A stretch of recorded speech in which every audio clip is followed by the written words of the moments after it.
Welcome to our channel ధన్య తేజ్. మనం ఈరోజు ఇన్స్టెంట్గా పిండి రుబ్బే అవసరం లేకుండా గుంత పొంగడాలు తయారు చేసేద్దాం. చాలా టేస్టీగా ఉంటాయి, క్రంచీగా ఉంటాయి.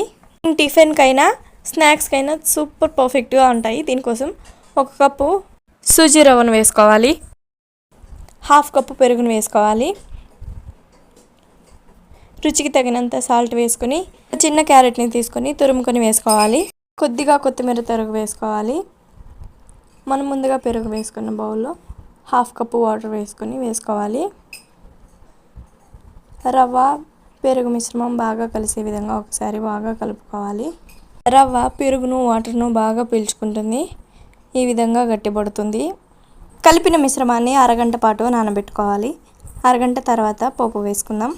2 టేబుల్ స్పూన్ల ఆయిల్ వేసి 1/2 టీ స్పూన్ ఆవాలు, 1 టీ స్పూన్ జీలకర్ర, 1 టీ స్పూన్ పచ్చిశనగపప్పు, 1 మీడియం సైజు ఉల్లిపాయ తరుగు వేసి 2 రెబ్బల కరివేపాకును ఈ విధంగా సన్నగా కట్ చేసుకోవాలి.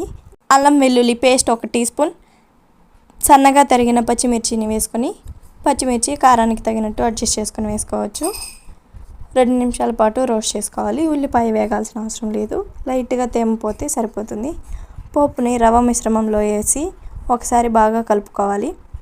1/2 కప్పు వాటర్ వేసి రవ్వ పోపు బాగా కలిసే విధంగా కలుపుకోవాలి. కలుపుకున్న తర్వాత 2 టేబుల్ స్పూన్ల బియ్యం పిండిని వేసుకొని రవ్వలో బాగా కలిసే విధంగా కలుపుకోవాలి.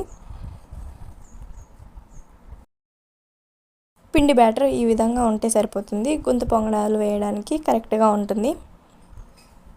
గుంత పొంగడాల ప్యాన్ పెట్టుకొని అన్నింటిలోనూ ఆయిల్ని వేసుకోవాలి. పిండిని వేసి మీడియం టు హై ఫ్లేమ్లో అడ్జస్ట్ చేసుకుంటూ 2 వైపులా కాల్చుకోవాలి. అంతే అండి, మన గుంత పొంగడాల రెసిపీ తయారైపోయింది. మీకు ఈ వీడియో నచ్చితే లైక్ చేసి సబ్స్క్రైబ్ చేసేయండి. మీరు కూడా ఇదే విధంగా ట్రై చేసి రెసిపీ మీకు ఎలా వచ్చిందో కామెంట్ చేసేయండి. Thank you for watching.